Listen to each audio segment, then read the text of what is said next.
Civilians के military court के अंदर ट्रायल से मुताल्लिक बात हो रही है, और दूसरी तरफ पैरेलल आज DGI-SPR की प्रेस कॉन्फ्रेंस भी है जिसमें मिलिट्री ट्रायल से मुताल्लिक दो टोक और वाशगाफ अंदाज में कह दिया गया है कि सानिया 9 मई के अंदर मुलव्विस जितने भी लोग हैं, इर्रिस्पेक्टिव ऑफ द फैक्ट कि वो सिविलियंस हैं या फौजी हैं, लॉ ऑफ द लैंड के मुताबिक आर्मी एक्ट 1952 के तहत जो कॉन्स्टिट्यूशनली कार्रवाई बनती है वो कार्रवाई की जाएगी। और जाहिर है उन्होंने इंटरनेशनल कोर्ट ऑफ जस्टिस का हवाला भी दिया, इंटरनेशनल रियलम का हवाला भी दिया कि वहाँ से भी जो मिलिट्री कोर्ट्स है उनको तौसीक हासिल है। और ये मिलिट्री कोर्ट्स ऐसा नहीं है कि अब बनने जा रहे हैं, बल्कि मिलिट्री कोर्ट्स इससे पहले भी काम कर रहे हैं। 17 स्टैंडिंग कोर्ट्स हैं जो ऑलरेडी काम कर रहे हैं, और जिन लोगों को इंसदाद दहशतगर्दी अदालत से जो कमांडिंग ऑफिसर हैं फौज के, उनके हवाले किया जाएगा, उनका ट्रायल मिलिट्री कोर्ट में चलेगा और उनके पास ये हक होगा कि वो सिविल काउंसिल कर सकते हैं, वो हाई कोर्ट के अंदर, मुतलका हाई कोर्ट के अंदर अपील कर सकते हैं, otherwise supreme court of Pakistan में भी जो है वो अपील कर सकते हैं। तो आज तर्जुमाने पाक फौज की ये जो प्रेस कॉन्फ्रेंस हुई है, ये जो प्रेसर है, ये बड़ा इंपॉर्टेंट इस लिहाज से भी है कि इसमें मुख्तलिफ हल्कों को, खास तौर पे वो जो के साने के अंदर मुलव्विस थे बराह रास्त चेयरमैन PTI भी और उनके सहूलतकारों के लिए भी वाज़े पैगाम है। इस पर SPR की मुख्तसर मगर जाबे प्रेस कॉन्फ्रेंस जिसमें सवालात और जवाबात का सेशन खासा तवील था, इसने तमाम अवहाम, तमाम तर मनफी प्रोपेगेंडे का ना सिर्फ सद्देबाब किया है बल्कि उन तमाम अफराद और इदारों को वाज़े पैगाम दिया है जो सानिया 9 मई के वाक़यात में मुलव्विस अफराद थे और उनकी पुष्पनाही या उनको रिलीफ देने की कोशिशों में मसरूफ दिखाई दे रहे थे। इस प्रेस कॉन्फ्रेंस की खबरें तो सुबह से मौजूद थी, लेकिन इसका महवर क्या होगा ये किसी को मालूम नहीं था। अंदाजा लगाया जा रहा था कि शायद प्रेस कॉन्फ्रेंस के आगाज में आज़ाद कश्मीर में भारतीय जारहियत, मोदी बाइडन के गठजोड़ पर मुश्तमिल बातें होंगी और इसके बाद सारे 9 मई से मुतालिक अवाम को आगाह किया जाएगा। इन तमाम तर ख्यालात के बरक्स DGI-SPR मेजर जनरल अहमद शरीफ की प्रेस कॉन्फ्रेंस का मौजू और महवर सानिया 9 मई के वाक़यात और इनमें शामिल किरदार थे, जिससे वाज़े होता है कि फौज अब की बार तहैया किए हुए है कि बैरूनी अनासर से पहले घर के अंदर मौजूद शरपसंद अनासर की सरकूबी जरूरी है, जिससे दुश्मनों को भी शय मिलती है।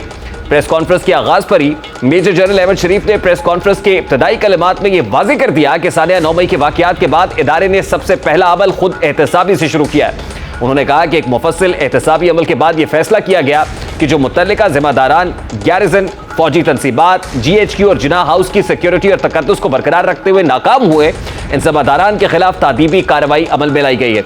DGI-SPR ने कहा कि 3 अफसरान बशमूल एक लेफ्टिनेंट जनरल को नौकरी से बरतरफ कर दिया गया है, जबकि 15 अफसरान बशमूल मेजर जनरल्स और 7 ब्रिगेडियर्स को उनके ओहदे के अफसरान के खिलाफ सख्त तादीबी कार्रवाई मुकम्मल की जा चुकी है। उन्होंने कहा कि आपको इससे अंदाजा होगा कि फौज में खुद एहतसाबी का अमल बगैर किसी तफरीक के मुकम्मल किया जाता है और जितना बड़ा ओहदा होता है उतनी जिम्मेदारी निभानी पड़ती है। तर्जुमान पाक फौज ने मनफी प्रोपेगेंडे से मुतालिक भी बात की है, लेकिन आज सुप्रीम कोर्ट में मिलिट्री कोर्ट्स के हवाले से भी आम समाअत हुई थी, जो इस प्रेस कॉन्फ्रेंस से चंद लम्हों पहले कल तक मुलतवी हुई। इस समाअत में अटॉर्नी जनरल ने अदालत में वाज़े बताया था कि 102 अफराद के नाम मिलिट्री कोर्ट में ट्रायल के लिए भेजे गए हैं, लेकिन अभी किसी का ट्रायल शुरू नहीं हुआ है। लेकिन DGI-SPR ने अपनी प्रेस कॉन्फ्रेंस में ये 2 टोक अल्फाज में बताया कि फौज के खुद एहतसाबी अमल में किसी ओहदे या माशरती हैसियत में कोई तफरीक नहीं रखी जाती। इस वक्त एक रिटायर्ड 4 स्टार की नवासी, एक रिटायर्ड 4 स्टार ऑफिसर का जो दामाद है वो, और रिटायर्ड 3 स्टार जनरल की बेगम और रिटायर्ड 4 स्टार जनरल की बेगम और दामाद इस एहतसाब के अमल से नाकाबिल तरदीद शवाहिद की बुनियाद पर गुजर रहे हैं। उन्होंने कहा कि अब तक आर्मी एक्ट के तहत चलाए जाने वाले मुकदमात के सिलसिले में पहले से कायमशुदा फौजी अदालतें काम कर रही हैं, जिसमें अब तक 102 शरपसंद अनासर का ट्रायल किया जा रहा है और ये ट्रायल जारी रहेगा। तर्जुमाने पाक फौज क्या कह रहे थे, कितने लोग इस वक्त जा रहे हैं फौजी अदालतों में, जरा उसकी एक झलक आपके साथ रखते हैं। अहमद शरीफ के इस बयान से महसूस होता है कि ये इन इदारों यानी सुप्रीम कोर्ट के लिए भी वाज़े पैगाम है कि हालात जो भी हों, जैसे भी हों, फौज खुद एहतसाबी के बाद इस वारदात में शामिल दीगर मुल्ज़िमान को भी ट्रायल करेगी और उन्हें मंतकी अंजाम तक भी पहुंचाया जाएगा ताकि दोबारा किसी को ऐसा काम करने की जरूरत ना हो। DGI-SPR की प्रेस कॉन्फ्रेंस में यह भी वाज़े हो गया है कि इस कार्रवाई की राह में रोड़े अटकाने और गलत प्रोपेगेंडा करने से भी कुछ हासिल नहीं होगा। DGI-SPR ने सानिया 9 मई के वाक़यात के बाद बनाए जाने वाले मनफी प्रोपेगेंडे का भी वाज़े और 2 टोक जवाब दिया है। आज DGI-SPR ने एक सवाल के जवाब में यह भी बताया कि जो लोग मखसूस पार्टी छोड़कर जा रहे हैं उनके जाने या ना जाने से सजा और जजा के अमल पर कोई फर्क नहीं पड़ेगा, ये उनका इनफरादी फेल है। और अगर कोई ये सोचता है कि इस अमल में शरीक कोई भी मुल्ज़िम प्रेस कॉन्फ्रेंस करके बच जाएगा तो ये उसकी खाम ख्याली है। गर्ज ये कि आज की प्रेस कॉन्फ्रेंस में इस चीज़ का अहाता कर दिया गया है जिसके बारे में कोई अबहाम था। इस प्रेस कॉन्फ्रेंस से ये बताया है कि 102 अफराद का ना सिर्फ मिलिट्री कोर्ट से ट्रायल हो रहा है बल्कि ये ट्रायल जारी भी रहेगा और एक वाज़ेह पैगाम महसूस होता है, क्योंकि इस प्रेस कॉन्फ्रेंस से कुछ देर पहले तक सुप्रीम कोर्ट में सिविलियंस की आर्मी एक्ट के तहत ट्रायल के केस की समाअत हो रही थी और इस केस की समाअत आज शुरुआत में उस वक्त दिलचस्प सूरत हाल इख्तियार कर गई जब 2 रोज के वक्फे के बाद हुकूमत की जानिब से 7 रुकनी बेंच में शामिल फाजिल जस्टिस के खिलाफ एतराज़ उठाया गया। आज समाअत का आगाज हुआ तो attorney general Mansoor Usman Awan rostrum पर आ गए और वफाकी हुकूमत की जानिब से मंसूर अली शाह पर एतराज़ उठाया। अटॉर्नी जनरल का कह रहा था कि गुज़श्ता समाअत पर जस्टिस मंसूर अली शाह ने पूछा था कि मुझ पर एतराज़ तो नहीं है। मैंने कहा था कि जस्टिस मंसूर अली शाह पर एतराज़ नहीं है, ताहम अब मुझे हिदायत है कि जस्टिस मंसूर अली शाह बेंच का हिस्सा ना हों। जस्टिस उमर बंदियाल का कहना था कि आपकी मर्जी से बेंच नहीं बनाया जाएगा। किस बुनियाद पर वफाकी हुकूमत जस्टिस मंसूर पर एतराज़ उठा रही है? अटॉर्नी जनरल ने जवाब दिया कि मफादात के टकराव की वजह से एतराज़ उठाया गया है।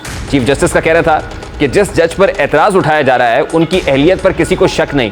हुकूमत ने पहले भी इस किस्म के एतराज़ात उठाए हैं। इलेक्शन केस में 90 दिनों में किसी ने एतराज़ नहीं किया, बस बेंच पर एतराज़ात किए गए। साबिक chief justice Jawad S Khawaja एक दरवेश शख्स इंसान है। क्या जस्टिस जवाद एस ख्वाजा को फ़ायदा देंगे? क्या हुकूमत फिर बेंच को मुतनाज़ करना चाहती है?